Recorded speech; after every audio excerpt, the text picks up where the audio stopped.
My dear sisters and brothers in Christ, we often invite our friends and family to our house for a meal to express our friendship and love for them. At the same time, we also are delighted to get such an invitation from others. In today's Gospel reading, Jesus joyfully accepts a dinner invitation from a leading Pharisee of the town.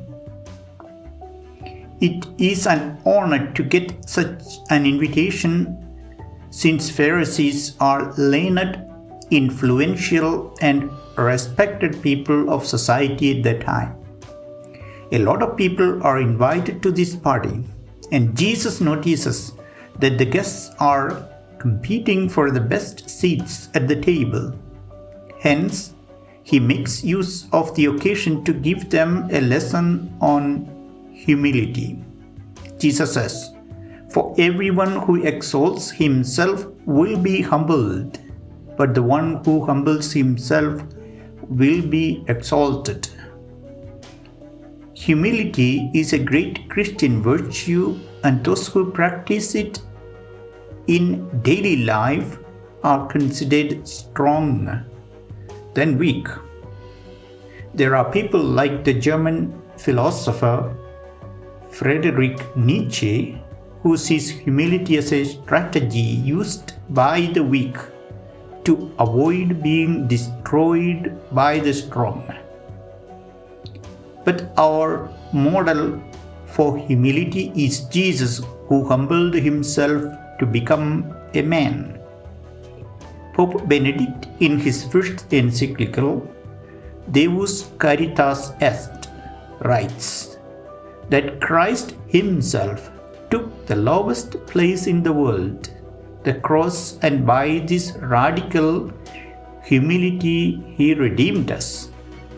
Saint Augustine, whose feast we just celebrated, writes, "It was pride that changed angels into devils. It is humility that makes men as angels." So all those who are willing to practice the virtue of humility are like angels. In our own time, we have the great example of Saint Mother Teresa of Calcutta, who was the living example of humility and sanctity. This is what she said on being humble. "Humility is the mother of all virtues, purity, charity, and obedience. It is in being humble that our love becomes real, devoted, and ardent. If you are humble, nothing will touch you, neither praise nor disgrace, because you know what you are. If you are blamed, you will not be discouraged. If they call you a saint, you will not put yourself on a pedestal." At the end of today's Gospel reading, Jesus also tells the Pharisee to invite the poor and the marginalized when he organizes a party rather than the rich and the influential of the society. We should always have a heart for the poor. Poverty can be understood in various ways: material, spiritual, emotional, and so on.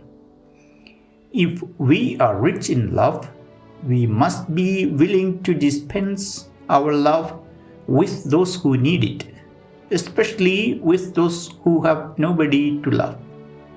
If we are rich in knowledge, we must share it with who desire it. If we are rich in faith, we must share our faith with those who want to come to the light of faith. If we have time, we should go and visit those who stay alone in the house or those who are feeling lonely. If our health is our wealth, we should help the physically weak. And most importantly, if we are financially prosperous, we should help the poor of our society. This is the Christian way of building a community of faithful who care for others. Then, at the end, the Lord will repeat the words of today's Gospel to each one of us. Blessed indeed will you be, for you will be repaid at the resurrection of the righteous.